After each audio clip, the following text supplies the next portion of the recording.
বাস্তবতা হলো অনেকে আছে এমন একটু শরীরটা খারাপ লাগলে বৈশা নামাজ পড়া শুরু করে দেয়, আছে না নাই? এরকম সামান্য শরীর খারাপ লাগতেছে, একটু শরীরটা দুর্বল লাগতেছে, আর আমি চেয়ারে বসে নামাজ পড়া শুরু করলাম। ফরজ নামাজ যদি এভাবে পড়েন আপনার নামাজ হবে না। নফল নামাজ বা সুন্নত নামাজ যদি বসে পড়েন হয়ে যাবে, কিন্তু ফরজ নামাজ এটা যদি আপনি এইভাবে পড়েন তাহলে নামাজ হবে না। কারণ ওয়াকুমু লিল্লাহি কানিতিন, নামাজের মধ্যে দাঁড়ানোটা ফরজ, রুকু করা ফরজ, সিজদা করাও কি ফরজ।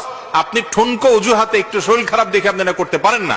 তবে হ্যাঁ, যদি কারোর অসুস্থতাটা এই লেভেলে থাকে যে ওই বেচারা রুকু করতে গিয়ে কোমর ভাঙতে গেলে তার মারাত্মক কষ্ট হয়, অসুস্থ হয়ে পড়ে, সিজদা করতে গেলে বিপদ হয়, কষ্ট হয়, বা নিয়মিত রুকু সিজদা করতে গেলে অভিজ্ঞ এবং দিনদার ডাক্তার যিনি নামাজ কালামের গুরুত্ব বুঝেন মুসলমান, সেরকম ডাক্তার যদি তাকে বলে যে আপনি নিয়মিত নামাজ কালাম পড়লে আপনার রোগটা স্থায়ী হয়ে যাবে, বিপদ হবে, বাড়বে, তাহলে সেই ব্যক্তির জন্য দাঁড়িয়ে দাঁড়িয়ে নামাজ পড়া এবং রুকু সিজদার সময় চেয়ারে বসে ইশারায় রুকু সিজদা করা জায়েজ আছে। আর যদি দাঁড়ানো থেকে বসারও ক্ষমতা না থাকে তাহলে সেক্ষেত্রে চেয়ারে বসে নামাজ পড়া জায়েজ আছে। এটা হলো যার কোনো উপায় নাই, শেষ চিকিৎসা তার জন্য।